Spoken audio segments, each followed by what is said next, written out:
नमस्कार, India daily देख रहे हैं आप और आपके साथ मैं हूं ऋतु। बुलेटिन की शुरुआत करेंगे और बात आज अमेरिका की करेंगे। अमेरिका से तनाव के बीच अयातुल्लाह अली खामनेई फिर से अंडरग्राउंड हो गए। ये कदम अमेरिकी धमकी के बीच उठाया गया है। पिछले 7 महीने में दूसरी बार जब खामनेई बंकर में छिप गए हैं। जून 2025 की बात करते हैं, जिस दौरान खामनेई 21 दिनों के लिए छिप गए थे, अंडरग्राउंड हो गए थे। और दरअसल ईरान अमेरिका के बीच तनाव के बीच ये स्थिति बताई जा रही है। फिर से ईरान के supreme leader Ayatollah Ali Khamenei के फिर से बंकर में छिपने की जानकारी सामने आई है। खबर आई है कि एक बार फिर से वो छुप गए हैं। इस खतरे के जो कहा जाए अलार्म को भांपते हुए खामनेई ने अमेरिका से मारे जाने की धमकी मिलने पर यह कदम उठाया है। और सीधे सीधे पिछले 7 महीनों की बात करें तो यह दूसरी दफा है जब खामनेई को अमेरिकी हमले से बचने के लिए बंकर में छिपना पड़ा। 2025 की बात करें, जून का महीना था जब वो 21 दिनों के लिए बंकर में छिपे हुए थे। अब बीबीसी की एक लेटेस्ट रिपोर्ट सामने आई है और उस लेटेस्ट रिपोर्ट में ये जानकारी, इस रिपोर्ट में एक जो बात महत्वपूर्ण उठाई गई है वो ये कि अमेरिका के राष्ट्रपति ने खामनेई का हश्र कासिम सुलेमानी या अबू बकर अल बगदादी जैसा करने की बात की है। अब ये जैसा ही उन्होंने सुना, वापस से दूसरी बार बंकर में छिपने की तैयारी कर दी। ईरान ने इसे गंभीरता से लिया और यहाँ के जो सुप्रीम लीडर है अयातुल्लाह अली खामनेई, वो बंकर उन्हें भेज दिया गया। वहीं ईरान के राष्ट्रपति मसूद पेजेश्कियन का ये कहना है कि अगर खामनेई पर हमला होता है तो तेहरान इसे जंग मानेगा, सीधे सीधे ऐलाने जंग से करार दिया जाएगा। और इस वक्त ईरान अमेरिका से इसलिए भी डरा हुआ है क्योंकि हाल ही में अमेरिका ने वेनेजुएला के साथ क्या किया, वो पिक्चर जरा दर्शकों याद कीजिएगा, जिसमें राष्ट्रपति निकोलस मादुरो को कारकास से अपहरण कर लिया गया। उन्हें होस्टाइल बनाकर न्यूयॉर्क ले जाया गया और मादुरो को जब उठाया गया तब वो राजधानी कारकास में अपने आवास पर सो रहे थे। सोते हुए उन्हें उठा करके होस्टाइल बना लिया गया और मादुरो वर्तमान में अमेरिकी जेल में बंद है। अमेरिका का कहना था कि मादुरो ड्रग्स कार्टेल चला रहे हैं, ड्रग्स की पेडलिंग करा रहे हैं, जिसके जरिए साउथ अमेरिका में ड्रग्स को बड़ी खेप में उसका संचार किया जा रहा है, उसे बेचा जा रहा है। और इसीलिए उन्होंने ये इंपॉर्टेंट कदम उठाया। अब ईरान इस मुसीबत को समझ रहा है कि हो सकता है कि इसी दृष्टि के साथ कोई और हवाला देते हुए यहाँ पर ट्रंप खामनेई को किसी तरीके का नुकसान न पहुंचाए। अब ऐसे में सवाल ये खड़ा होता है कि क्या अमेरिका ईरान में भी वैसी ही जो हरकत है वो कर सकता है, जो अंतर्राष्ट्रीय कानूनों का उल्लंघन उसने वेनेजुएला के केस में किया, क्या वही दोहराया जाएगा, या फिर ईरान पर पूरी तरीके से कब्जा पाने के लिए ट्रंप ईरान में ही खामनेई की हत्या करवा सकते हैं, देश के भीतर ही सर्वोच्च नेता की हत्या। अब इन्हीं सब सवालों के जवाब जानने के लिए आज हमारे साथ एक खास पैनल जुड़ेगा, लेकिन कुछ डिटेल्स उससे पहले आपके सामने मैं रखना चाहती हूँ। डिटेल्स इसको लेकर कि यहाँ पर किस तरीके से जो खामनेई हैं उनको लेकर जानकारियां मिल रही। चलिए अब जरा सिलसिलेवार तरीके से आप समझिए, इससे पहले कब कब वो छिपे हैं बंकर में। जून 2025 में जब इजराइल और अमेरिका ने ईरान पर हमला किया था। अब ये देखिए, ये दो फौज जो है, इजराइल या अमेरिका, ये दोनों कंबाइंड फोर्स के तौर पर अब ईरान को काउंटर करना चाहते हैं। तब खामनेई तेहरान के पास स्थित एक बंकर में छिप गए थे। राजधानी के पास ही एक बंकर बनाई गई थी बाकायदा, वहां पर खामनेई छिपे थे। अब ये माना जा रहा है कि वही पिक्चर दोबारा से रिलीज हो रही है, दोबारा से वो पिक्चर जो है रिलेट की जा रही है कि दोबारा से एक दफा फिर बंकर में जाने वाले खामनेई के साथ उनके परिवार के लोग भी बंकर में चले गए थे। अब दोबारा क्या यही पिक्चर दोहराई जाएगी? और इस बार भी बंकर के बारे में ईरान सरकार ने कोई जानकारी नहीं दी है, पूरी तरीके से सीक्रेटिव अंदाज अभी तक अपनाया जा रहा है। अब ईरान के सुप्रीम लीडर खामनेई, जो कि अंदाजा लगाया जा रहा है कि जिस तरीके से विरोध प्रदर्शन हो रहे हैं और अमेरिका का जो रुख है उसके बाद उनके लिए ये महत्वपूर्ण हो जाता है। अमेरिका का धुर विरोधी माना जाता है, अमेरिका का धुर विरोधी ईरान माना जाता है, और साथ ही साथ इजराइल और अमेरिका जब साथ आता है तो ये काउंटर फोर्स हो जाता है ईरान के खिलाफ। अब ईरानी शासन में मजबूत पकड़ है। अब इसके साथ साथ ये भी बात सामने आती है कि अमेरिका के निशाने पर खामनेई है क्यों? अमेरिका को शैतान कहते हैं खामनेई। अमेरिका को सीधे सीधे ट्रंप को क्वेश्चन मार्क लगाते हुए कहते हैं कि वो शैतानी हरकतें करते हैं। सरकार में सभी बड़े फैसले लेने का अधिकार सीधे सीधे खामेनेई को है। यही वजह है कि वो सर्वोच्च नेता से कहीं ना कहीं, अगर ये कोट अनकोट कहा जाए, चिढ़ते हैं खामेनेई की सत्ता से। ईरान में खामेनेई ही सारे बड़े फैसले लेते हैं जो कि उनको नागवार गुजर रहा है। तख्ता पलट के लिए खामेनेई को हटाना बेहद जरूरी है। अगर खामेनेई नहीं हटे तो वो एक ऐसा फोर्स उस देश में है, ईरान में है, जिससे हटाना, जिसे हिला पाना अमेरिका के लिए और ट्रंप के लिए इस वक्त दांतों तले चने चबाने जैसा होगा। अब ये डिटेल आपने देखी, अमेरिका ने शुरू की ईरान की घेराबंदी। अब समझिए, ईरान को पूरी तरीके से कॉर्डन ऑफ किया जा रहा है। ईरान में शुरू विरोध प्रदर्शन अब खत्म हो चुका है। ईरान में तस्वीर ठीक हो रही है, दिन ब दिन जो हम देख रहे हैं हालात सुधर रहे हैं, लेकिन फिर भी अमेरिका की घेराबंदी किस नजरिए से की जा रही है? फिर भी उस पर अमेरिकी हमले के खतरे क्यों मंडरा रहे हैं? आखिर अमेरिका चाहता क्यों है? अब जब खतरे का संकेत ईरान से खत्म हो चुका है, प्रदर्शन खत्म हो रहे हैं, तो अमेरिका का वहां पे क्या काम है? उस संगने में जहां खामेनेई की सत्ता चल रही है, उस संगने में अमेरिका का क्या काम है? अब ईरान की मजबूत घेराबंदी में अमेरिका जुटा हुआ है, और ये घेराबंदी इसलिए किया जा रहा है ताकि ईरान न्यूक्लियर पावर के तौर पर ना उभर जाए, अनऑफिशियली कोई ऐसा परमाणु परीक्षण ना कर जाए जो अमेरिका के लिए आगे आने वाले दिनों में मुसीबत का सबब बन जाएगी। अपने आप को न्यूक्लियर कहा जाए, एक तरह से लैस ना कर ले न्यूक्लियर वेपन्स के साथ, जिसके ऊपर नजर अमेरिका की है। यूएस अब्राहम को यहां पर मलक्का की खाड़ी में उतारा गया है। इसके साथ साथ एक और डिटेल आपके सामने रख दे, ईरान ने 12 F-15 जेट्स जो है वो जॉर्डन में उतार दिए है, जॉर्डन में तैनात किया। अब ये सीधे सीधे ईरान में नहीं हो रहा है, जो सटते हुए देश है उसमें किया जा रहा है। जॉर्डन जो कि माना जाता है कि अमेरिका का ये बहुत ज़्यादा फॉलोवर रहा, एक तरह से अमेरिका के चापलूसी करता। ये जॉर्डन में तैनाती 12 F-15 विमानों की क्यों की गई है, ये अपने आप में बड़ा सवाल उठता है। करेंगे इसी पर चर्चा कि अमेरिका की नीति और अब ईरान के लिए नियत क्या है। यूके देवनाथ सर हमारे साथ कनेक्ट है, रिटायर्ड रक्षा विशेषज्ञ, और साथ ही साथ सोडी सर हमारे साथ कनेक्ट है, जे सोडी, लेफ्टिनेंट कर्नल है, रिटायर्ड रक्षा विशेषज्ञ के तौर पर हमारे साथ कनेक्ट है। यूके देवनाथ सर, पहला सवाल आप ही से लेना चाहूंगी। ये जो हम देख रहे हैं ट्रंप को लेकर के कहा जाता है, अब तो प्रदर्शन की स्थिति अगर मैं कहूँ ईरान में, it's getting better day by day. मतलब वहाँ पे खामेनेई सत्ता जो है, बेशक से दुनिया से कट ऑफ किया हो, इंटरनेट सेवाएं बंद कर दी हो, फ़ोन सेवाएं बंद कर दी हो, लेकिन देश पर तो थोड़ी नज़र रख रहे हैं। यानी कि प्रदर्शन का जो रेट है वो थोड़ा पहले के मुताबिक ठीक हो रहा है। फिर भी अमेरिका की ये नीति क्या कह रही है? वहाँ पे क्यों चाहते हैं, जॉर्डन में 15 F-15 क्यों भेज दिए हैं, क्यों ये सिचुएशन क्रिएट करना चाहते हैं ट्रंप?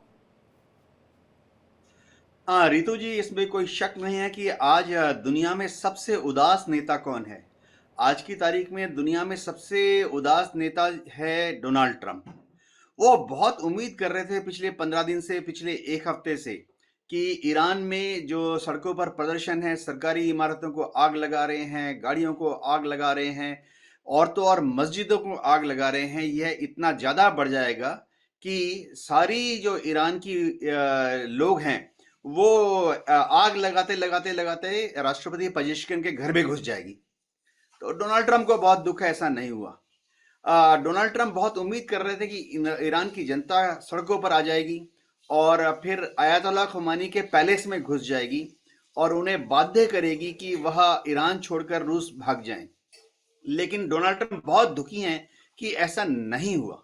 तो आगे क्या? आगे एक चीज तो हम देख रहे हैं पिछले 3 दिन से, 2 दिन से, कि ईरानियन रेवोल्यूशनरी गार्ड जो है उसने पूरी तरह से अब भीड़ को मोरलेस काबू में ले लिया है और सारे प्रदर्शनकारी ज्यादातर अपने अपने घरों में लौट गए हैं। तो अब आगे अमेरिका के लिए क्या ऑल्टरनेट है? ठीक है, एक ही ऑल्टरनेट है। ये ऑल्टरनेट का की बात हम करेंगे। एक ओपनिंग कमेंट चाहती हूँ मैं सोडी सर से, उसके बाद इस पर ब्रीफली मैं चाहती हूँ आप ज़रा लाइट डालिएगा। सोडी सर, मुझे ये समझाइए, एक अभी नेटो को लेकर के डोनाल्ड ट्रंप का ट्वीट आया है, वो कह रहे हैं कि नेटो कूड़ेदान में चले जाता अगर वो हस्तक्षेप ना करते, वो इसकी पिक्चर ऐसे डिपिक्ट ना करते। मतलब हर दफ़ा क्रेडिट क्यों चाहिए ट्रंप को? क्रेडिट खाते खाते जंगें करवानी शुरू कर दी उन्होंने। वेनेजुएला में हम देख रहे हैं कि वहाँ के राष्ट्रपति को उठा लिया भैया। अब ये ईरान में भी वही नीति अपनाने की कोशिश कर रहे हैं। हालांकि सक्सेसफुल कितने होंगे ये बहुत क्वेश्चनेबल है, ये डिबेटेबल है। जय हिंद ऋतु जी। ये मेरा सौभाग्य है कि मैं आपके न्यूज चैनल पर हूँ विख्यात को पैनलिस्ट के साथ। 11 फरवरी 1979 को जब ईरान में इस्लामिक रिवॉल्यूशन सफल हुआ, तब से लेके आज तक 6 बड़े प्रदर्शन हुए हैं ईरान में इस कट्टरवादी सरकार के खिलाफ। और ये सबसे बड़ा प्रदर्शन ये वर्तमान प्रदर्शन है जो 28 दिसंबर को शुरू हुआ और कल ये पूरी तरह कुचल दिया गया है। जैसे चीन में 4 जून 1989 को तियानमेन स्क्वायर हादसा हुआ, तो उसके बाद चीनी सरकार ने फैसला लिया कि जितने उन्होंने कड़ी प्रतिबंध अपने नागरिकों पे लगाए थे उसमें बहुत ढील देंगे। और तब से लेके आज तक चीन के नागरिकों पे बहुत प्रतिबंध हटा दिए गए हैं। चीन में ऑलमोस्ट एक near free and fair environment बना दी गई नागरिकों के लिए। जब तक वो अपने पॉलिटिकल पार्टी के खिलाफ ना बोले तब तक उन पे कोई ये कार्रवाई नहीं होती है। ईरान भी इस तरह सबक को सीख लेगा और अब वो भी अपनी जो उसकी हैंडलिंग है नागरिकों की उसमें काफी ढील आएगा। जहां तक डोनाल्ड ट्रंप की बात है, डोनाल्ड ट्रंप के पास पैसा बहुत है, आज उनके पास ताकत आ गई है। और तीसरी बड़ी चीज वो जानते हैं कि वो तीसरी बार अमेरिका के राष्ट्रपति नहीं बन सकते क्योंकि अमेरिका का संविधान ये चीज अलाउ नहीं करता है। और इसीलिए वो अपने आप को इतिहास में ही नहीं बल्कि पूरी दुनिया में दिखाना चाहते हैं वो सबसे सफल राष्ट्रपति रहे अमेरिका के, जो कि होगा नहीं। क्योंकि टेलर स्मिथ ने कहा था कुछ समय पहले कि अगर किसी बाहुबली को रोकना हो तो उसके सामने खड़ा होना जरूरी है। आज चाहे कनाडा हो, हमने देखा मार्क कार्ने की स्पीच कितनी अच्छी थी कैनेडियन प्राइम मिनिस्टर की वर्ल्ड इकोनॉमिक फोरम में, या फिर जिस तरह से यूरोपियन देश खड़े हो चुके हैं। डोनाल्ड ट्रंप ने जो सोचा था वो अब कतई नहीं होगा।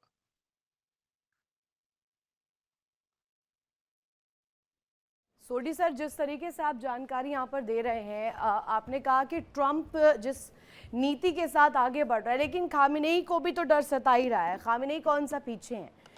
खामेनेई का बंकर में जाने को लेकर जो इस वक्त जो जानकारी मिल रही है कि दोबारा बंकर में चले जाएंगे, ये भी बहुत सरप्राइजिंग है मेरी नज़र में तो। और अली शाह सर, ज़रा इस पर आप लाइट रखिएगा। 2025 जून में वो गए बंकर में, 21 दिन के लिए गए, अब दोबारा ये बात आ रही है कि एक दफ़ा फिर से चले जाएंगे।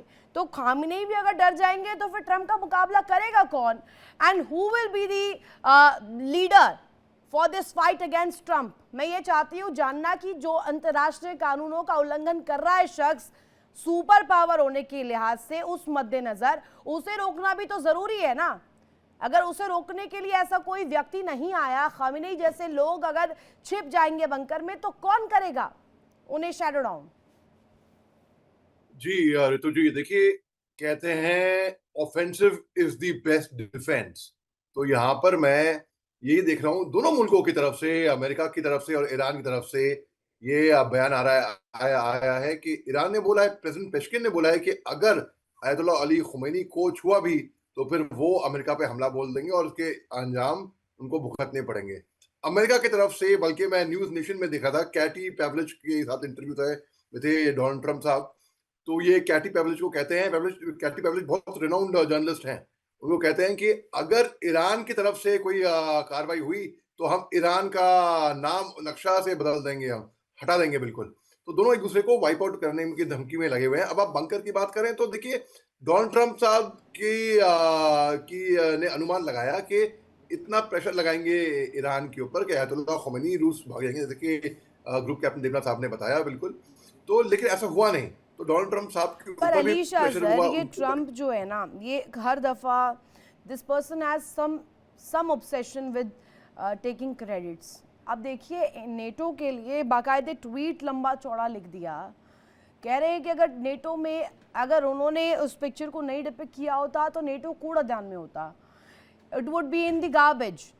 मतलब कुछ भी कह जाना है, कुछ भी कर जाना है।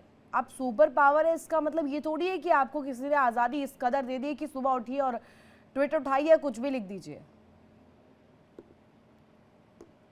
जी देखिए, ईरान के आर्म फोर्सेस के स्पोक्सपर्सन हैं जनरल अबुल फैजल सेगजारी।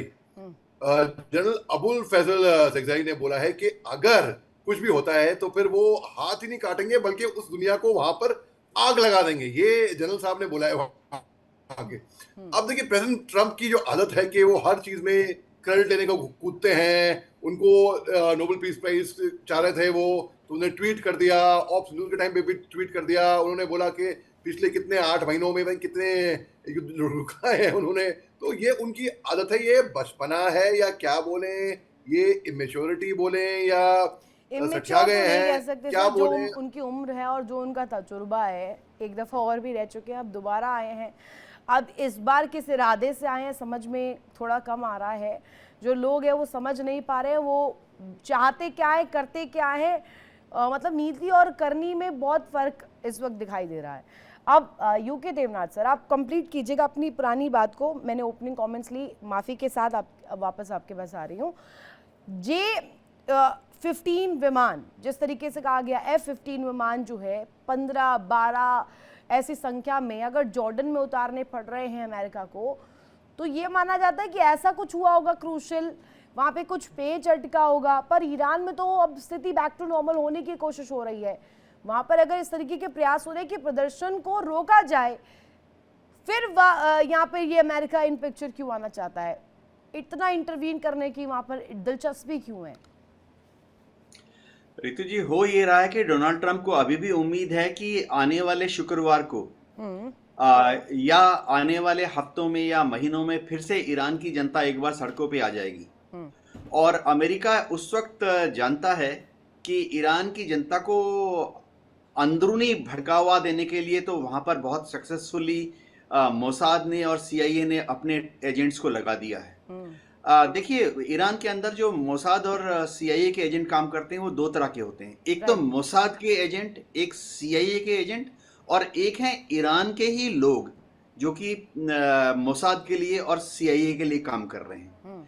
तो ये सब अंदरूनी भड़काव आने वाले दिनों में फिर से होगा। हजारों लाखों की तादाद में लोग फिर से सड़कों पर आएंगे। तो डोनाल्ड ट्रंप का प्लान है कि उस वक्त एक बाह्य धक्का यानी एक्सटर्नल छोटा सा पुश देने की जरूरत पड़ेगी ताकि ईरान की सत्ता गिर जाए। तो ये पुश आएगा कहां से?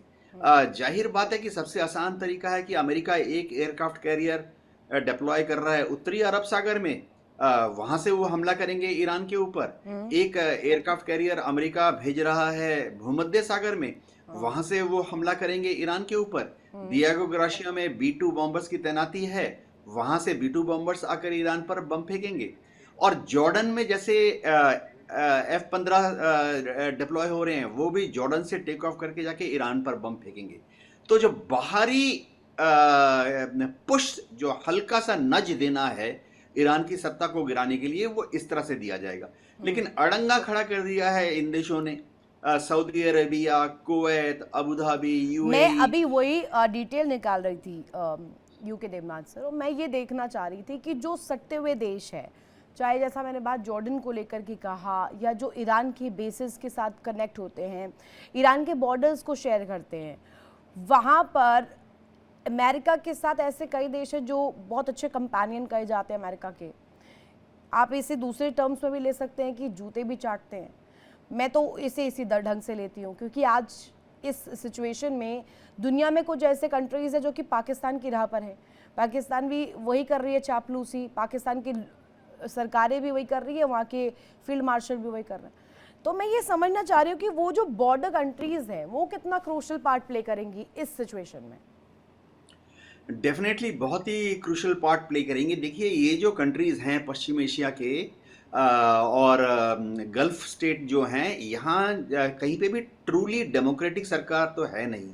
कहीं पे किंग है, कहीं पे प्रिंस है, कहीं पर अमीर है, कहीं पे शेख है। तो ये इन सब का एक पारिवारिक कंट्रोल है, और इस पारिवारिक कंट्रोल को स्टेबल रखने में अमेरिका पिछले 80 साल से इन परिवारों को मदद कर रहा है। और इन सब रूलिंग इलीट्स या रूलिंग फैमिलीज को गल्फ कंट्रीज में मालूम है कि अगर अमेरिका उनको सपोर्ट नहीं करेगा तो गिर जाएंगी। अब हो क्या रहा है, देखिए, हो ये रहा है कि पिछले जब से ईरान का ये जलजला चालू हुआ है, why are they interested in Iran? Why are they interested in Iran? मतलब मैं ये कहना चाह रही हूँ, अगर वो कॉम्पीट भी करना चाहते हैं तो खुले मैदान में आए, खुले जंग के मैदान में आए और लड़े। फिर दुनिया को दो हिस्सों में बंटने से किसी ने नहीं रोका। आप बट जाइए, अमेरिका के पक्ष से आकर के लड़िए। लेकिन फिर उनको डिप्लोमेसी की जो है वो डर सताता है। सोडी सर, आप ज़रा इस पर लाइट रखिएगा। हम बात करते हैं पाकिस्तान के राह पर। अब पाकिस्तान के पास ना तो ईरान का रास्ता बचा है, ना अमेरिका का रास्ता बचा है, ना उनके पास चीन का रास्ता बचा है। पुतिन तो पहले से ही भाव नहीं दे रहे हैं। अब होगा क्या सर, पाकिस्तान के पास क्या रास्ता है इस वक्त? ऋतु जी, सबसे पहले मैं मिडल ईस्ट पे कहना चाहूंगा। मिडल ईस्ट में 21 देश हैं, जिसमें से 13 इस्लामिक देश हैं और 8 नॉन इस्लामिक देश हैं। 21 में से 20 देश अमेरिका के साथ खड़े हैं। सिर्फ एक देश है मिडल ईस्ट में, ईरान, जो इंटरेस्टिंग पॉइंट, यस, के खिलाफ खड़ा है। अब ये जो ईरान एक रीजनल पावर या क्षेत्रीय पावर बन के खड़ा है मिडल ईस्ट में, अमेरिका और इजराइल का पूरा एम है कई दशकों से, स्पेशली 1979 से, कि ईरान की इस कट्टरवादी सरकार को गिराना। और अमेरिका सफल भी हुआ है 1953 में, जब उसने ऑपरेशन अजैक्स नाम के एक ऑपरेशन को चलाया ईरान में, जहां पे ईरान की सत्ता को चेंज कर दिया गया और शाह ऑफ ईरान को लाए, जो पूरी तरह अमेरिका के साथ अलाइन था। सिमिलरली कुछ चीज ऐसी ही कुछ अब अमेरिका प्लान कर रहा है। देखिए, जहां तक पाकिस्तान की बात है, पाकिस्तान दुनिया का इकलौता देश है जिसके तीनों महाशक्तियों के साथ अच्छे रिश्ते हैं, अमेरिका, रूस और चीन। और तभी पाकिस्तान को ये तीनों महाशक्तियां पूरी तरह सपोर्ट करती हैं। पाकिस्तान के पूरी दुनिया जानती है पाकिस्तान आतंकवाद का गढ़ है, पाकिस्तान आर्थिक तौर पे कंगाल हो चुका है, लेकिन तब भी ये तीन महाशक्तियां पाकिस्तान को समर्थन करती हैं, क्योंकि पाकिस्तान की जियो स्ट्रेटेजिक लोकेशन बहुत इंपॉर्टेंट है ये तीनों महाशक्तियों के लिए। मैं दर्शकों से अनुरोध करूंगा, किताब जरूर पढ़ें, नो एग्जिट फ्रॉम पाकिस्तान, जो डेविड मार्के ने लिखी है। लेखक ने बड़े आंकड़ों के साथ और ये तथ्य के साथ बताया है कि क्यों अमेरिका पाकिस्तान से कभी दूर नहीं जा सकता है। सोडी सर, बहुत अच्छा पॉइंट आपने उठाया। आपने जैसा कि कहा कि इस्लामिक कंट्रीज, सिर्फ पाकिस्तान ही नहीं, काफ़ी कंट्रीज है जो मिडिल ईस्ट में हैं, दे आर सपोर्टिंग अमेरिका। अब मेरे साथ अली शाह सर जुड़े हुए हैं। अली शाह सर, अभी जिस तरीके से सर ने बताया, यूके देवनाथ सर ने भी बताया कि जैसे इन्होंने तैनाती तो कर दी है, अब इनको रास्ता कहाँ से मिलेगा अमेरिकन को ईरान को काउंटर करने का? पाकिस्तान तो पहले से ही प्रे है, पाकिस्तान तो ट्रैप में फंसा ही है, वहाँ से मिलेगा। अब दूसरे कंट्रीज़ उनके जो एडजॉइनिंग है, सऊदी अरेबिया हो या जो बाकी इस्लामिक कंट्रीज़ हो, इराक हो, जो सटते हुए बॉर्डर शेयर कर रहे हो, अब उन कंट्रीज़ का कॉल क्या इसमें लास्ट कॉल साबित होगा, जो ईरान की सिचुएशन को सही करने में या और ज़्यादा ख़राब करने में डिपेंड करेगा? ऋतु जी, बड़ा अच्छा सवाल है आपका। देखिए, दरअसल बात ऐसी है, अगर हम बोलने की शुरुआत से शुरू करें तो डोनाल्ड ट्रंप साहब ने 2 रेड लाइन क्लियर ड्रॉ की थी। पहली रेड लाइन थी कि जो किलिंग है पीसफुल प्रोटेस्टर्स की, प्रदर्शनकारी की, उनका खात्मा में कोई उनकी किसी की डेथ ना हो। दूसरा था रिस्क ऑफ मास एग्जीक्यूशंस, जो अनरेस्ट के बाद में आते थे।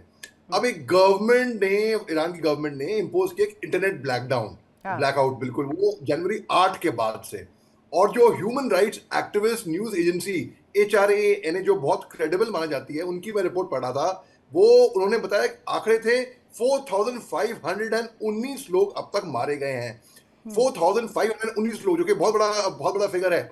अब शनिवार को खamenei साहब ने ये एक्नॉलेज किया कि ब्लडशेड और खून खराबा हुआ है, लोग मारे गए हैं, बिल्कुल इसमें कोई शक की बात नहीं है, लेकिन उन्होंने बोला कि ये अमेरिका की इंटरफेरेंस की वजह से हुआ है।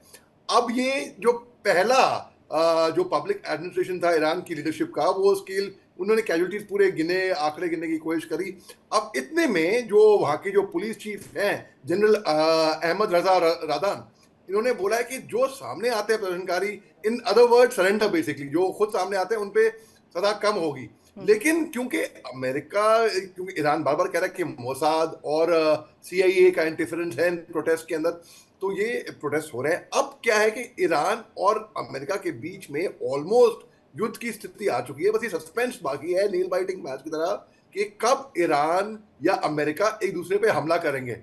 यहाँ से ईरान चेतावनी दे रहा है और वहां से अमेरिका चेतावनी दे रहा है, और बस वेट एंड वॉच की स्थिति है बल्कि।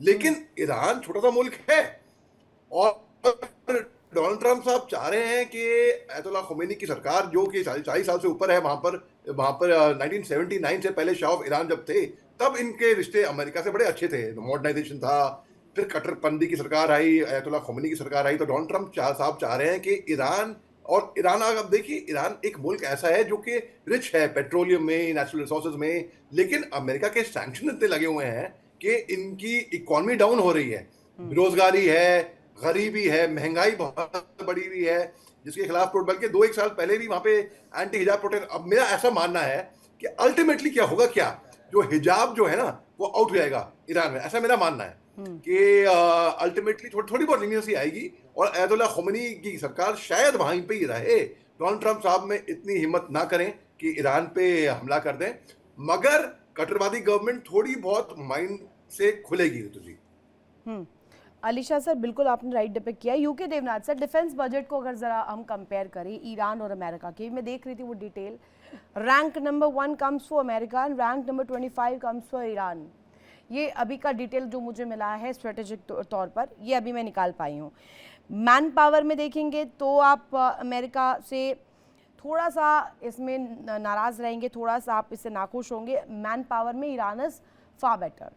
अब एयर पावर देखिए, इसमें America is doing best. Land power में, नेवल फोर्सेस में, नेचुरल रिसोर्सेज में, लॉजिस्टिक्स में अमेरिका सबसे नंबर 1 के तौर पर उभरा है। लेकिन ईरान जो है अभी लॉजिस्टिक्स में थोड़ा पीछे है, नेचुरल रिसोर्सेज में पीछे है, नेवल पावर में पीछे है, लैंड पावर में अमेरिका से पीछे है। स्ट्रॉन्ग क्या है ईरान के पास जो काउंटर करेगा अमेरिका को?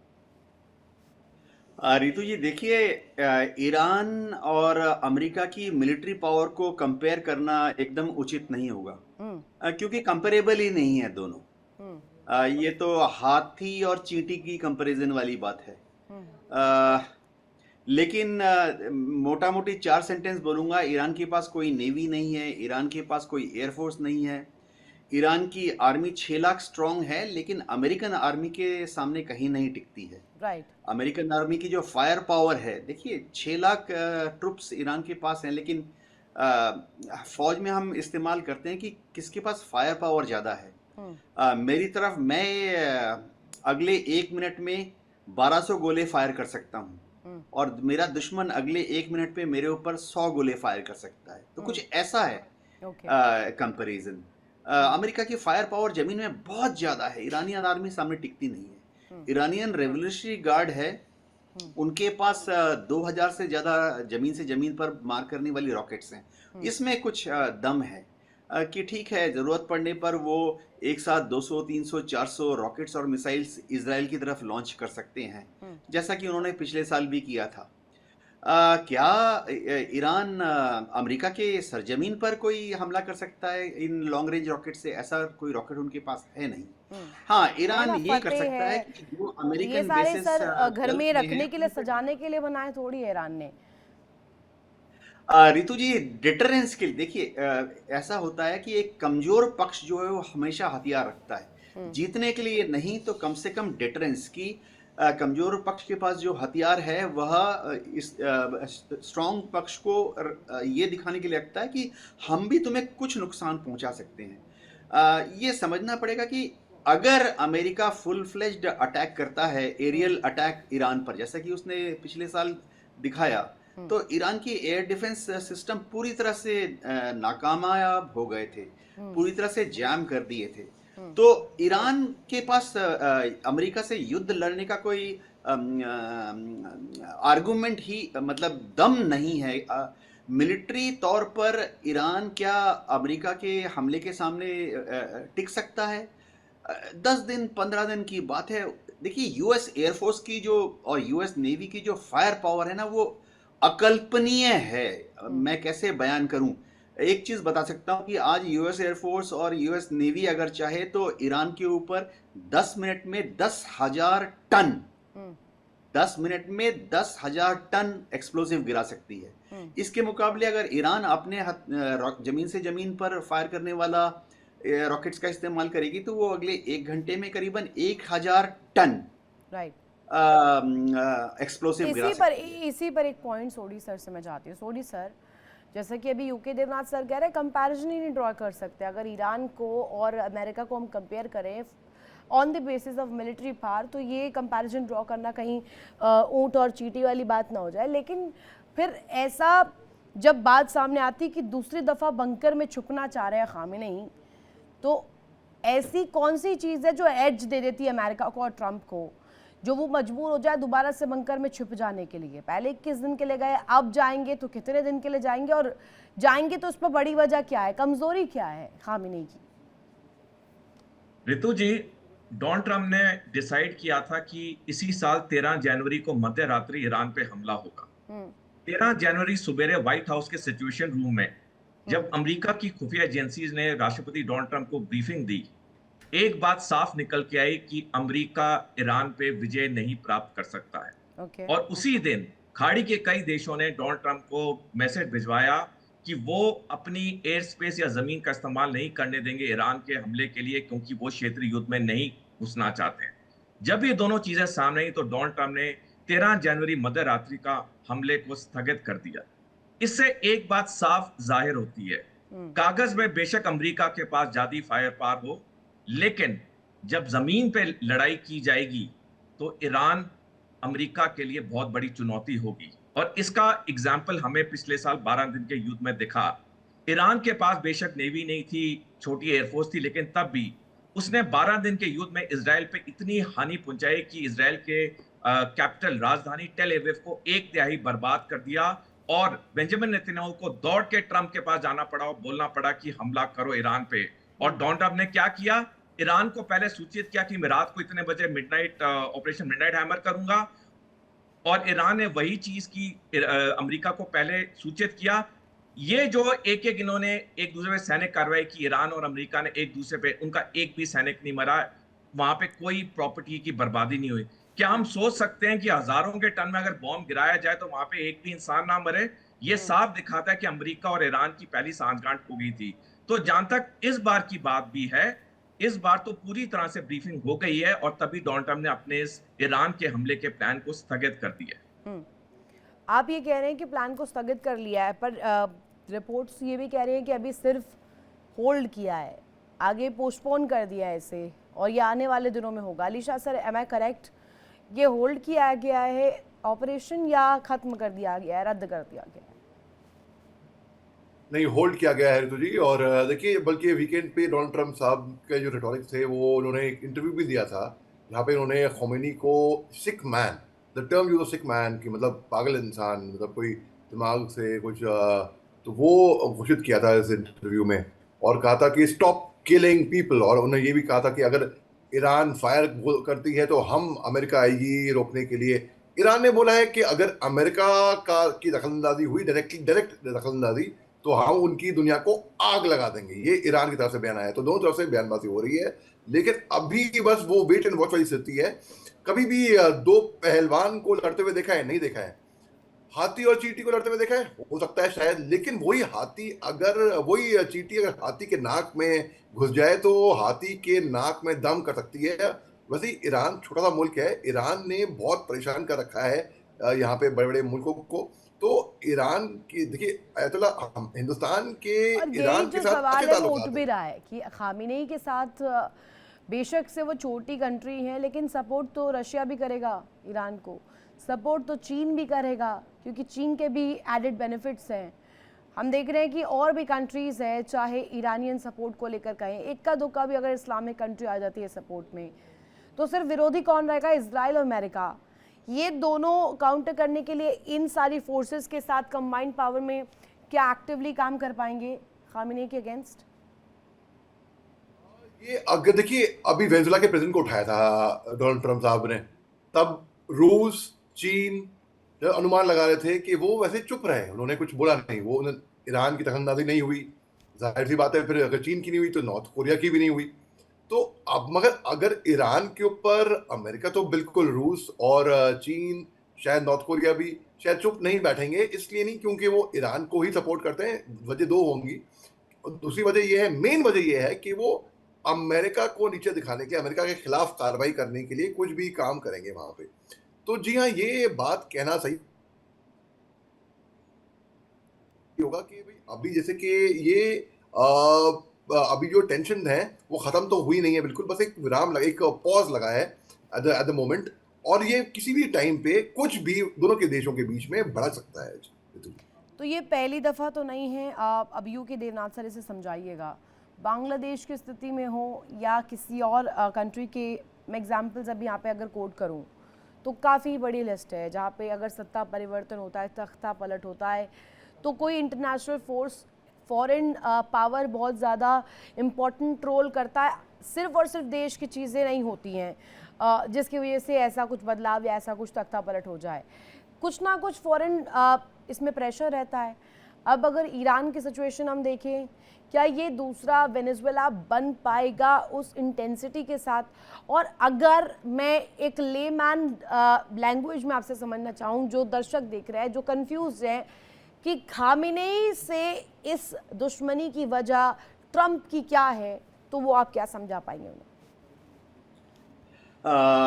रितु जी, खामेनी से ट्रंप इसलिए नाराज हैं क्योंकि ट्रंप ने सोचा था कि अपने सत्ता काल में, अभी दूसरी बार पावर में आए हैं, वो ईरान को काबू में कर लेंगे। दिक्कत ये आ रही है कि ईरान काबू में नहीं आ रहा। ईरान काबू में नहीं किया, क्यों नहीं आ रहा? इसका एक हिस्टोरिकल वजह है जिसके लिए हमें 1979 में जाना पड़ेगा। 1979 के पहले वहाँ ईरान, शाह ऑफ ईरान थे जो राजा थे वहाँ के, और वो पूरी तरह से अमेरिका के रहमो करम पर वहाँ पर स्थापित थे। जब वहाँ रिवॉल्यूशन हुआ तो शाह ऑफ ईरान को ईरान छोड़कर भागना पड़ा और खामेनी सरकार, उस वक्त खोमेनी थे, वो पावर में आए। अब जब से, क्योंकि ईरान का जो जन्म हुआ 1979 में, जन्म ही अमेरिका के साथ लड़ते लड़ते हुआ। 1978, 1979, 1980, ये 3 साल ऐसे थे जब लगातार अमेरिका और ईरान के बीच में एक द्वंद्व युद्ध चल रहा था। जन्म ही इस सरकार का, खामेनी सरकार, उस वक्त खोमेनी और अभी खामेनी का सरकार, जन्म ही इस तरह से हुआ कि वो अमेरिका से लड़ते लड़ते उनका हैप्पी बर्थडे हुआ। अब इस पूरे खेल में अमेरिका ने क्या किया, देखिए हुआ क्या, मैं बताता हूं। 1979 के पहले भी अमेरिका, 1979 में जब रिवॉल्यूशन हुआ तो अमेरिका ने इजराइल का भरपूर फायदा उठाया उस वक्त की खोमेनी सरकार को टॉपल करने के लिए। इजराइल की जो मोसाद थी 1979 से हाईली एक्टिव हो गई ईरान में, खोमेनी सरकार या उनके जो मंत्रिमंडल थे उनको टॉपल करने के लिए। तो जैसे ही ईरान में ये सत्ता परिवर्तन हुआ रिवॉल्यूशन के बाद, इन्होंने देखा दुनिया में 2 ही दुश्मन हैं, एक अमेरिका और दूसरा उसका पिछलग्गू। ईरान की भाषा में ईरान को लगता है कि इजराइल अमेरिका का पिछलग्गू है, ये 2 देश। तो ये इनको काउंटर बैलेंस करने के लिए ये समझना पड़ेगा। ऐसा नहीं है कि ईरान ने पैदा हुआ और हैप्पी बर्थडे होते ही उन्होंने कह दिया कि मैं हुती खड़ा कर दूंगा, हमास खड़ा कर दूंगा और हिजबुल्लाह खड़ा कर दूंगा। 1979 में ईरान की जब हैप्पी बर्थडे हुआ कोई मंशा नहीं थी, लेकिन क्योंकि 1979 से लगातार अमेरिका और इजराइल की मदद से ईरान में सत्ता परिवर्तन करने की कोशिश कर चुके हैं, 7 बार ये कोशिश हो चुकी है अमेरिका और इजराइल द्वारा, तो उनका एक नेचुरल शत्रु है। तो उनको काउंटर बैलेंस करने के लिए ये हुती, हिजबुल्लाह, हमास, इन सबको ईरान ने खड़ा करना शुरू कर दिया। तो अब अमेरिका को लगता है कि इस सत्ता को बदलो। आज अगर अमेरिका और इजराइल ईरान के अंदरूनी मामलों में दखल देना बंद कर दें तो फिर हुती की क्या जरूरत है? जरूरत ही नहीं है। ईरान क्यों फिर हिजबुल्लाह को मदद करेगा? जरूरत ही नहीं है। लेकिन ईरान को मालूम है कि this is like a war only. अगर अमेरिका इस तरीके से हमला करता है तो ये ऐलान जंग होगा। तेहरान में अगर इस तरीके की तस्वीर अमेरिका बनाता है वो ऐलान जंग होगा, वो इससे अदर पिक्चर में कभी नहीं देखा जाएगा। खामेनेई कह रहे हैं कि अगर आप कोशिश भी ऐसी करते हैं तो फिर सीधे सीधे आप हमें उकसा रहे हैं। रितु जी, हो क्या रहा है ये समझना पड़ेगा। अमेरिका को चाहिए इजराइल का, ईरान का तेल। मैं शब्दों में बताता हूं, आज अगर ईरान में गन्ने की खेती हो रही होती, कद्दू उग रहे होते सिर्फ ईरान में, तो फिर कच्चा तेल ना होता, तो अमेरिका को ईरान में कोई इंटरेस्ट नहीं था। दुनिया में हजारों ऐसे देश हैं जहां तेल नहीं है, अमेरिका वहां नहीं जाता है। इस तरह से इजराइल को क्या चिंता है? इजराइल को चिंता है कि शायद ईरान एक न्यूक्लियर बॉम्ब बना लेगा, तो इसलिए इजराइल जो है वो ईरान को कंट्रोल में करना चाहता है। रजा पहलवी को ईरान में बिठा देंगे तो अमेरिका की शर्त होगी, रजा पहलवी अब से ईरान का सारा तेल का जो कारखाने हैं, तेल के कुएं हैं और उनका एक्सपोर्ट इंपोर्ट सब अमेरिका कंट्रोल करेगा, और ईरान की एक ही शर्त होगी रजा पहलवी को जैसे ही ईरान में स्थापित किया जाएगा पैराशूट से कि रजा पहलवी जी अब ईरान का जो न्यूक्लियर प्रोग्राम है ना, एटम बम बनाने का, वो कल से बंद। तो ये एक इंटरनेशनल छवि है ईरान की, जिसमें हमेशा ईरान को पश्चिमी मीडिया कमजोर दिखाता है। देखिए, ये कर्नल सोदी ने जो बात की वो एकदम सही है। होता ये है कि क्या जैसे कराकरस में हुआ वेनेजुएला में कि अमेरिकन डेल्टा फोर्स के कमांडो हेलीकॉप्टर में गए और उनके निकोलस मदुरो को हाईजैक करके ले गए। क्या ईरान में कर सकते हैं? नहीं कर सकते हैं, क्योंकि ईरान में जहाँ पे भी अमेरिकन फोर्सेस फिलहाल हैं, पर्शियन गल्फ में हैं, तो वहां से तेहरान उत्तर ईरान में है 700 किलोमीटर दूर। ऐसा माने तो 700 ऐसा किलोमीटर माने तक हेलीकॉप्टर लेके अलीशा जाना सर, और ऐसा माने कि अब अगली जो लड़ाई होगी वो तेल पर ही लड़ी जाएगी, या सीधे सीधे मैं इसे सम अप कर देती हूँ, world war 3 on oil. Well, gulf war जो तेल पे हुई थी, कह रहे थे कि अगली जो वर्ल्ड वॉर होगी वो पानी पे लड़ी जाएगी, ऐसा कहते हैं। और ईरान और पाकिस्तान के बीच में पानी के ऊपर बहुत सारा विवाद चला है, अभी भी चल रहा है। अभी तक और तेल ही था अलीशा सर, अब आप पानी भी ले आएंगे, एक नया इंटरेस्टिंग पार्ट है। तो हो सकता है कि मैं ऐसे बोलूंगा कि तेल के अंदर पानी मिला के लड़ाई हो जाए इनकी। ओके, अब सोडी सर ये मुझे बताइएगा कि ईरान के खिलाफ जो अमेरिका की नीति है उसका खुफिया पार्ट क्या है, या उसका स्ट्रेटेजिक पॉइंट ऑफ व्यू में देखें रणनीति क्या बना रहा है, न्यूक्लियर वेपन्स के तौर पर, उस प्रोग्राम के तौर पर, या फिर मिसाइल क्षमता को मैं इसमें आपसे जानना चाहूँ तो। ऋतु जी देखिए, जहां तक अमेरिका की अब रणनीति है ईरान में तख्ता पलट की, वो होगी एक स्टेल्थ तरीके से, एक सीक्रेट तरीके से, जैसे वेनेजुएला में उन्होंने अटेम्प्ट किया। हालांकि ईरान में इतना आसान नहीं होगा, सैनिक शक्ति से तो ईरान में तख्ता पलट नहीं कर सकते हैं, ये तो मैंने पहले ही एक्सप्लेन कर दिया है। जहां तक बात है कि ईरान की आवाम खड़ी होगी, वो भी नहीं होगा, क्योंकि ईरान की आवाम को अभी दबा दिया गया है और अब काफी वहां पे चेंजेस आएंगे। जैसे मैंने शुरू में बताया, चीन में जब 1989 में तियाननमेन स्क्वायर के बाद आए थे, तो अब अमेरिका और इजराइल के लिए एक ही किरण है होप की, वो है कि अगर अब ये ईरान में अपने आप तख्ता पलट हो जाए, या फिर वो कोई स्टेल्थ तरीके से मोसाद के थ्रू, सीआईए के थ्रू कोई एक ऑपरेशन को सफल कराएं, जैसे उन्होंने 1953 में किया था, जब मोहम्मद मोजाकदेग जो कि तब के ईरान के प्रधानमंत्री थे, उनको ऑपरेशन एजैक्स के तहत उनका तख्ता पलट करवा दिया गया था। तो ये जो पूरी प्लानिंग चल रही है, ये प्लानिंग एक स्टेल्थ तरीके में चल रही है। सफल होना तो बहुत मुश्किल है, लेकिन कोशिश तो अमेरिका की जारी रहेगी, क्योंकि पिछले साल जब 4 दिसंबर को अमेरिका ने अपनी नेशनल सिक्योरिटी स्ट्रेटेजी 2025 रिपोर्ट सार्वजनिक की, उसमें साफ शब्दों में लिखा है कि अमेरिका का दुश्मन ना तो रूस है ना चीन है, अमेरिका का दुश्मन है ईरान। तो अब डोनाल्ड ट्रंप का पूरा फोकस ईरान पे है। ग्रीनलैंड भी उनके हाथ से चला गया है, और बाकी उनको वेनेजुएला के अलावा तो और की सफलता मिल नहीं रही है। तो ईरान पे तो उनकी कोशिश जारी रहेगी, लेकिन उनका सफल होना बहुत मुश्किल है। ठीक है अलीशा सर, ईरान की जो फॉरवर्ड डिफेंस स्ट्रेटजी है अमेरिका की मिडिल ईस्ट नीति को लेकर के, वो कैसे चुनौती बन सकती है? देखिए, जैसे कि कर्नल सोडी साहब ने बखूबी समझाया है कि जिस तरीके से अमेरिका और ईरान, सबसे बड़ा दुश्मन अमेरिका का रूस, चीन या नॉर्थ कोरिया नहीं है, सबसे बड़ा दुश्मन है इनका ईरान। तो ईरान को इनको दबोचना है। हालांकि ईरान सबसे छोटा मुल्क होगा इनमें से अगर आप देखें तो, और इकोनॉमिकली भी, लेकिन फिर भी हार नहीं मान रहा है, फिर भी वो लड़ा है। ईरान ने बढ़ावा दिया है हमस को। हमस शायद ट्रेंड ही था ईरान के अंदर, और जिस तरीके से 7 अक्टूबर को 2 साल पहले जैसे हमस ने इजराइल पे हमला किया था, वो ईरान बैक्ड ही था, सब जानते हैं ये बात, सबके अनुमान यही लगा है, लेकिन कोई ऑफिशियल कंफर्मेशन नहीं होगा शायद, लेकिन है बेसिकली। अब जैसे कि आपको बताया कि जो नेशनल पुलिस चीफ हैं जनरल अहमद रजा, इन्होंने 3 दिन की मोहलत दी थी कि 3 दिन तक सरेंडर कर सकते हैं। जो एक विंडो दी है 3 दिन की कि भाई जो यहाँ पर आए तो उन पे सख्ती कम होगी बेसिकली। तो अमेरिका अगर फ्यूल ना करे वो प्रोटेस्ट, जैसे कि ईरान ने कहा है, तो शायद ईरान के अंदर ये प्रोटेस्ट नहीं होंगी, क्योंकि ईरान का जीना बड़ा मुश्किल हो गया है विद दीज प्रोटेस्टर्स। और डोनाल्ड ट्रंप साहब की तरफ से चेतावनियां आ रही हैं कि अगर उनकी तरफ असैसिनेशन का प्लॉट भी बनाया कुछ हुआ, तो फिर वो वहां पे हमला करेंगे। यहाँ पर अयतुल्ला ख़ोमेनी की तरफ से आ रहा है बयान। तो जी हाँ, ये कहना बिल्कुल सही है जो कि कर्नल सोडी साहब ने कहा है तो कि फिर तो ये पूछा अमेरिका के जाएगा अली शाह सर की उनकी जो एसिमेट्रिक वॉरफेयर डॉक्ट्रीन है ईरान की, वो अगर अमेरिका के पर्सपेक्टिव से पूछूं तो उनकी कन्वेंशनल सुपीरियरिटी को न्यूट्रलाइज कर रही है, और कर रही है तो फिर कैसे कर रही है ये भी बताइएगा जरा।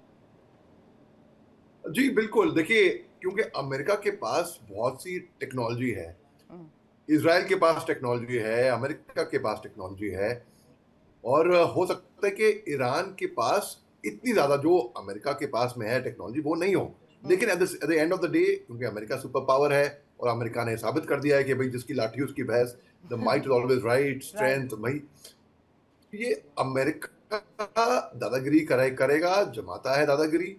ईरान इसके अंदर, और ईरान हार मारने नहीं है, क्योंकि ईरान वेनेजुला तो है नहीं जहाँ पर इतनी वीक इकोनॉमी हो कि वो हार मान जाए या देख होते हुए तमाशे देख लें। तो at the end of the day ये बहुत ही, अगर ये टकराव होता है, ऐसे मैं नहीं मान रहा हूँ कि अमेरिका ईरान पे हमला करने वाला है। अगर करना होता तो वो अभी तक कर चुका होता। आप ये कह रहे हैं अगर करना होता अभी तक हो जाता। लेकिन सोडी सर, अब मैं अमेरिका और ईरान संघर्ष में, इस टेंशन्स में, उस डेटरेंस में स्टेबिलिटी की बात करूं, उसके अगेंस्ट एक एक्सक्लेनेशन जो डोमिनेंस है उसकी बात करूं, ये तस्वीर कैसे वहाँ की जो बैलेंस को बिगाड़ती है, वहाँ के संतुलन को बिगाड़ती है? डेटरेंस स्टेबिलिटी वर्सेस एक्सक्लेनेशन डोमिनेंस, ये हम पिक्चर देखते हैं ईरान अमेरिका की टेंशन में। ऋतु जी देखिए, ईरान ने पिछले साल के 12 दिन के युद्ध में अपनी हाइपरसोनिक मिसाइल्स की क्षमता से अमेरिका और इजराइल को अपनी डेटरेंस कैपेबिलिटी का तो पूरा एहसास दिला दिया। तभी इस बारी ये बहुत हिचक रहे हैं इजराइल और अमेरिका ईरान पे हमला करने के लिए, क्योंकि जैसे मैंने पहले बताया, पिछले साल के युद्ध में ईरान ने इजराइल की राजधानी टेल अवीव को 1/3 बर्बाद कर दिया था। और उसके बाद ईरान ने काफी प्रयास किया है अपनी मिसाइल स्ट्रेंथ को इंक्रीज करने में। अब दूसरी बात आती है कि अमेरिका के लिए जिस तरह से ईरान खड़ा है और जिस तरह से ईरान ने चेतावनियां दी हैं, ईरान ने अपनी मिसाइल्स को पूरा तैनात कर दिया है और ईरान ने साफ कहा है कि अगर मेरे पे एक भी हमला हुआ तो मैं अमेरिका के जितने 9 सैनिक अड्डे हैं मिडिल ईस्ट में, मैं सब पे मिसाइलें दागूंगा। तो ये दोबारा ईरान की जो स्ट्रेंथ दिखा रहा है, ईरान की जो डिफरेंस वैल्यू दिखा रहा है, ये अमेरिका और इजराइल को 2 कदम पीछे लेकर जा रहे हैं। जैसे मैंने पहले भी कहा कि वेनेजुला टाइप ऑपरेशन बहुत मुश्किल है यहाँ पे, क्योंकि वेनेजुला की कहानी अलग थी। वेनेजुला के पूरे लोग मिले हुए थे। अब वेनेजुला में हालांकि प्रदर्शन था मदुरो के खिलाफ, लेकिन उसके अपने अंदर के सैनिक को ही CIA ने खरीद लिया था। ईरान में ये चीज होनी बहुत मुश्किल है इस वक्त, और ईरान अपने जो तरीके हैं, तौर तरीके नागरिकों से डील करने में, उसमें बहुत बड़ा बदलाव लाएगी। तो अमेरिका के लिए काफी समय तक ईरान एक सिरदर्द तो फिर ये पूछा जाएगा, फिर 2 सवाल आएंगे सोडी सर। एक सवाल ये कि ईरान न्यूक्लियर डील JCPOA जो कहा जाता है, उसकी वेरिफिकेशन मैकेनिज्म में भी फिर कुछ कमियां होंगी। दूसरा मैं इसमें पूछूंगी कि अगर कंपैरिजन में इजराइल से ड्रॉ करूं तो सीधे सीधे वहाँ की न्यूक्लियर ओपेसिटी और यहाँ पे एम्बिग्यूटी, ये दोनों बहुत टेक्निकल टर्म्स में मैं चली जा रही हूँ, ये दोनों चीज़ें फिर कैसे जो सामने आ रही हैं, ये क्या डिफर करेंगी, अलग हैं? ऋतु जी, आपके प्रश्न बहुत अच्छे हैं और बड़े गहरे रिसर्च के बाद पूछे गए हैं। पहला मैं हिसाब बताना चाहूंगा JCPOA का। जब डोनाल्ड ट्रंप पहली बार राष्ट्रपति बने 2017 में, तो उन्होंने 2018 में JCPOA जो कि ईरान के साथ एक न्यूक्लियर डील थी, उसको उन्होंने रद्द कर दिया। और उसके बाद से उन्होंने दबाव डाला कि ईरान पूरी तरह से अपना न्यूक्लियर एनरिचमेंट प्रोग्राम को बिल्कुल खत्म करे, जो कि ईरान दबाव में नहीं आया। पिछले साल भी 12 दिन के युद्ध में पहले ही, युद्ध शुरू होने के पहले ही ईरान ने अपना 408 kg एनरिच्ड यूरेनियम रूस भिजवा दिया था, तो उसको बिल्कुल कोई हानि नहीं हुई। उसका प्रोग्राम अब बिल्कुल नॉर्मल स्पीड की तरह चल रहा है, और इसकी पुख्ती पेंटागन ने की है, CIA ने की है। आपके प्रश्न का दूसरा हिस्सा है कि जहां तक इजराइल की ओपेसिटी की बात है, न्यूक्लियर वेपन्स की, यहीं पे अमेरिका या दुनिया का दोगलापन आ जाता है। जहां पे अमेरिका और कई पश्चिमी देश ईरान पे दबाव डाल रहे हैं कि वो परमाणु हथियार नहीं बनाए, वहां पूरी दुनिया जानती है कि इजराइल के पास ऑलरेडी न्यूक्लियर वेपन है। हालांकि उसने इसकी ऑफिशियल घोषणा नहीं की है, लेकिन नेगेव डेजर्ट जो कि इजराइल में है, वहां पे इनकी न्यूक्लियर इंस्टॉलेशन है, वहां पे कई बारी टेस्ट हुआ है। बल्कि ये मीडिया में काफी खबरें कि जॉन एफ कैनेडी अमेरिका राष्ट्रपति को इजराइल के एजेंटों ने मारा था क्योंकि वो इजराइल के खिलाफ थे कि इजराइल को ये परमाणु प्रोग्राम नहीं करना चाहिए। तो डेफिनेटली ये जो इजराइल की तो न्यूक्लियर यही प्रोग्राम, जान लेते हैं आप जो ये कंपैरिजन ड्रॉ कर रहे हैं कि एक तो देश है जो ट्रांसपेरेंटली बताता है कि हमारी न्यूक्लियर क्षमता इतनी है, एक जो है छुपा रहा है, और वही वजह है कि अमेरिका को दिलचस्पी भी हो रही है परमाणु शक्ति को रोकने की कोशिश। अब यूके देवनाथ सर, मेरे पास समय थोड़ा कम है, ज़रा जल्दी से बताइएगा, ये जो बैलिस्टिक मिसाइल फोर्स की बात की जाती है अमेरिका के रीजनल बेसिस के लिए ये कितना बड़ा खतरा है, कितनी क्रेडिबिलिटी इसको माना जाए लेकर? अमेरिका के जितने रीजनल बेसेस हैं वो बहुत वेल प्रोटेक्टेड हैं। अमेरिका ने वहाँ पे एंटी मिसाइल सिस्टम्स तैनात किए हुए हैं, पेट्रियट जैसे, जो कि ईरान से आते हुए ज़्यादातर 90% SSKP है, सिंगल शॉट किल प्रोबेबिलिटी। ईरान से आते हुए ज़्यादातर मिसाइल्स को रोक लेंगे। जी ठीक है, बहुत शुक्रिया तमाम जानकारी देने के लिए और मेरे साथ कनेक्ट होने के लिए, कीमती वक्त देने के लिए आप तीनों का ही। और ये जो डिस्कशन है जिसमें कहा जा रहा है कि अमेरिका एक विथड्रॉन फोर्स के साथ न्यूक्लियर परमाणु शक्ति बनने से ईरान को रोकना चाहता है, इंटरेस्ट उसका तेल को लेकर ईरान में है, लेकिन इसके लिए कहा जाए तो एक एक्सक्यूज के तौर पर वहां के प्रदर्शनों को, वहां की तस्वीर को, वहां की सत्ता को, वहां के लोगों के हितों को रखकर अमेरिका ईरान के कंधे पर बंदूक चलाना चाहता है। अब ये क्या जो अमेरिका की नीति है ये क्या सक्सेसफुल हो पाएगी और खामिनेई क्या अगेंस्ट क्या ये सक्सेसफुल होगी, ये आने वाले दिनों में बड़ा सवाल रहेगा। फिलहाल इस बुलेटिन में बस इतना ही। इंडिया डेली अब आपके स्मार्ट टीवी पर मौजूद है, इंडिया डेली 24/7 अब इन सभी प्लेटफॉर्म्स पर लाइव है।